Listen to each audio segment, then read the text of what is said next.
Greetings. Well, the Arcturian Council. Well, please to connect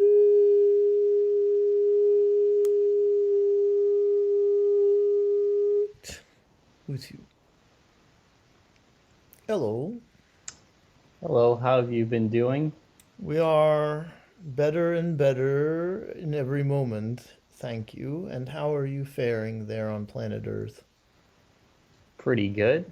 Is there anything that you would like to talk about for our start?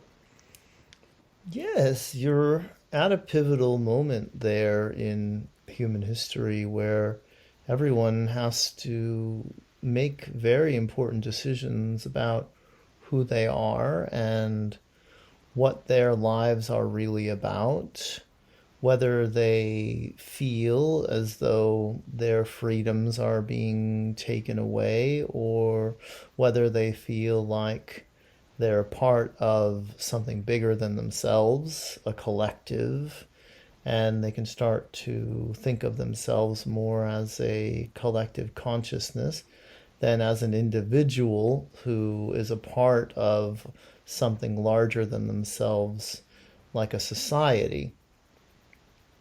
And when people start to think about the greatest and best good for all, then they have the right approach. They have the approach that brings them closer to where you're all ultimately going, which is source energy. And in that source energy realm, there is no separation. There is no us and them, me and everyone else. It's just us.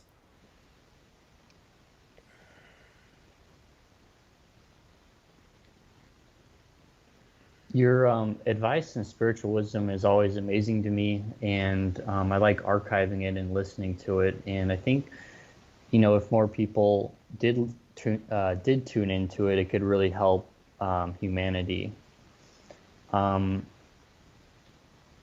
guess, is there anything you would like to say about that as far as sharing that information? Well, we're attempting to get the teachings out to as many people as possible. And we do know that things there on Earth are slow to grow. If you try to watch grass grow or a flower or a vegetable grow, you understand it takes time and it takes attention. It takes people like you watering and getting the right nutrients in the soil and making sure they're getting enough sunlight. And so when you take our teachings and you spread them around, you do that for humanity. You help to spur along the growth experience.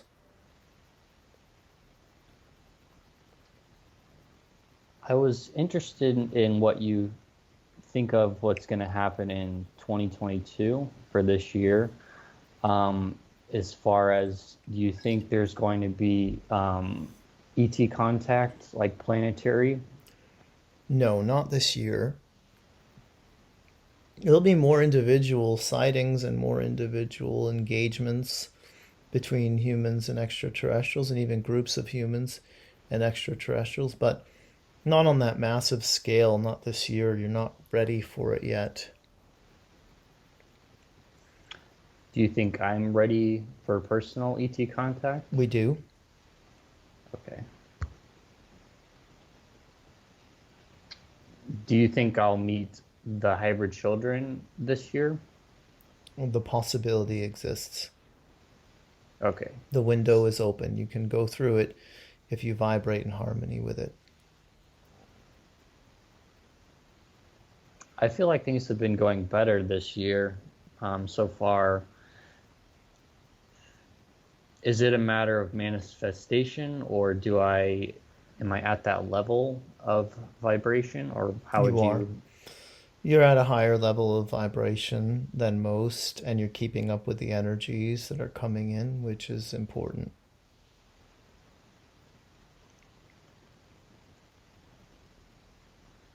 You also talked about the Earth Ambassador position. I'm very interested in that as well. Could you describe that again, or when that might happen? Well, as you think about how many different ET races there are out there and the need for representatives from Earth to connect with those ET races, there is going to be a need for those like you who've always taken an interest in contact with extraterrestrials to step up and play that role. It certainly is something you're being groomed for by speaking with us, by seeking out other bits and pieces of information about extraterrestrials. And we see it as something that is part of your growth spiritually, as learning to connect and get along with other species is very important. And we also see that it's a part of this lifetime's experience for you, especially now that you're consciously on that track and putting energy towards it and attention on it. Do the fourth dimensional Arcturians want to meet? They will eventually. Okay. I guess changing gears, did the Egyptians worship cats, and what was their connection with them? There were feline humanoid extraterrestrials. When the feline humanoid extraterrestrials came from the Lyran star system to Egypt, that changed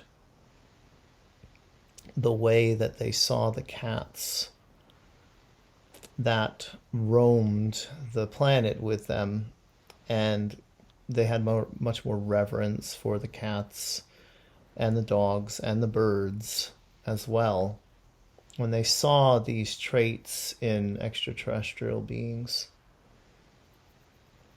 Cats were easy to come by, easy to corral and to put into a chamber with someone who had passed on. And certainly they were seen also for the powerful beings that they are of presence. They're very meditative. They like absorbing energy, and the Egyptians were told about all these traits of the cat by the ETs who came and worked with them. So we wouldn't say worshipped, but definitely revered. In the Convoluted Universe book by Dolores Cannon that you had recommended before, it's very interesting to that the history that she was talking about in the messages. Is there anything that you would like to highlight in the book for the first book? The totality of the message is about people working on themselves, working on karma, being willing to face their karma and heal their karma. And that's definitely something that we've stressed before in different language than that. But when you have something coming up for you that needs to be healed or that just needs to be released through feeling it, that's your mission in that moment. That's your life's purpose. And you put all your attention on what's right in front of you. You have everything that you need to move on to the next level of consciousness and the next stage of your life experience.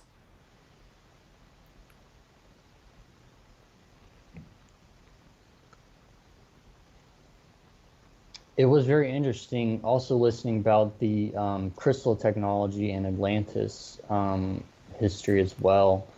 I know we don't have full time to talk about it, but there will be a time when our history will be explained to us, and by whom.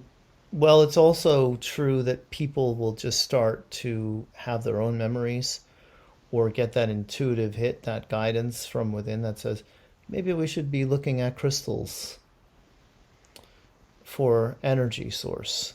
And they'll start playing around more with crystals and they'll start to realize, hey, these things are everywhere. We could really be utilizing them because they are very focused representations of energy, and they also are great amplifiers of energy.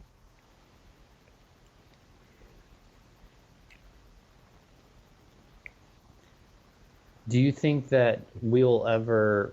I guess in the book they were saying that we sort of regressed as far as not treating other people with like love and respect and taking advantage of them. Do you think we'll ever regress towards that, or I guess we're just wondering about that. Well, you haven't grown as quickly as some in the universe would have hoped for you.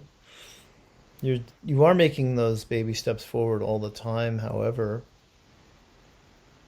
and you need to look at the positives in order to accentuate them and to continue down a positive path. Certainly, an expectation for regression is not something you want to engage in. Yeah, that makes sense. I guess I was also going to talk about climate change, and recently we had like 80-degree weather in December where I live, and that doesn't seem good. Is how much of this is a problem, and will there be technology to reverse that and help the planet? Well, yes, sometimes you need to have an identifiable problem before people start looking for a solution. So if you could just keep utilizing fossil fuels and polluting your world and not having any consequences for all of the drilling, the mining, the fracking, the dumping of things in various places where eventually it comes back and it comes up to the surface to be dealt with and experienced. And that's what you're getting now.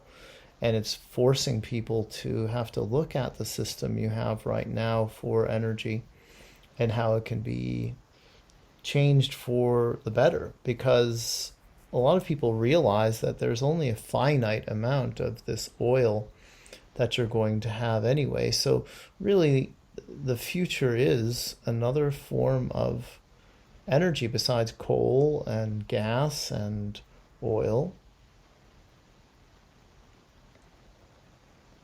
Would you say crystalline technology?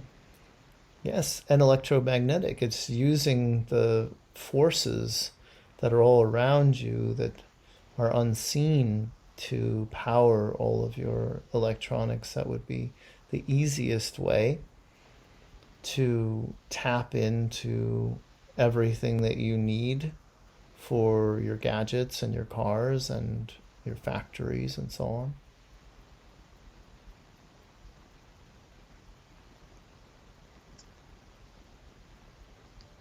I was going to talk about the Voyager 1 and 2 that launched in 1977, and I believe it was the first spacecraft to leave our solar system. And Carl Sagan helped create a disc that's called the Golden Record, and it has a collection of sounds and images that will probably outlast any human creation. I was wondering, will aliens ever intercept this spacecraft and listen to it? Well, they already have, but it's not really necessary. The ETs have all kinds of ways of connecting with you, seeing what you're doing, knowing what your society is all about and what you need help with. There's channeling. ETs channel just like humans channel. But there's also portals and wormholes and other ways to look within the human collective consciousness. So it was an idea that would have been relevant if you weren't already so known and watched. Mm-hmm. Also, about the James Webb Telescope, is it sort of similar to that as far as, I mean, that's obviously such a big scientific achievement. It really is, yes. It's important for humanity to look beyond planet Earth and beyond the solar system. And anything that allows you to do that helps to broaden and expand the consciousness of the collective you're a part of.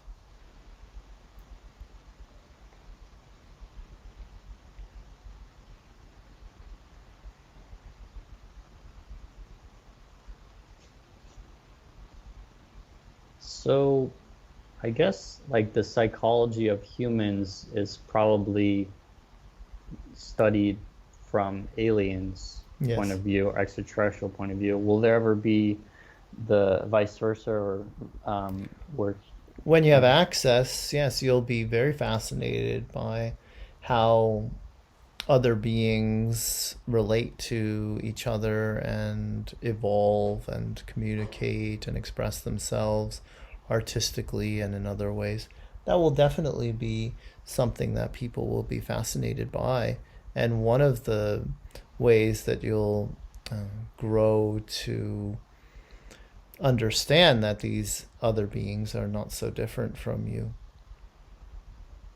Yes, it's very interesting to me. I think that'll be very exciting. Is Is there anything else that you would like to say before closing? we do feel the changes not only in you, but the changes in the collective consciousness there in 2022. We are very optimistic for many reasons about all of you moving on beyond this time of being divided and in a pandemic and suffering from climate change and other situations that must be addressed. So we will continue to bombard you with the energies that we know support these changes and support the elevation of consciousness there. which we know to be inevitable, but we still like to give you a little boost whenever we can. Thank you so much. It was a pleasure talking with you. Always a pleasure. We are the Arcturian Council, and we have enjoyed connecting with you.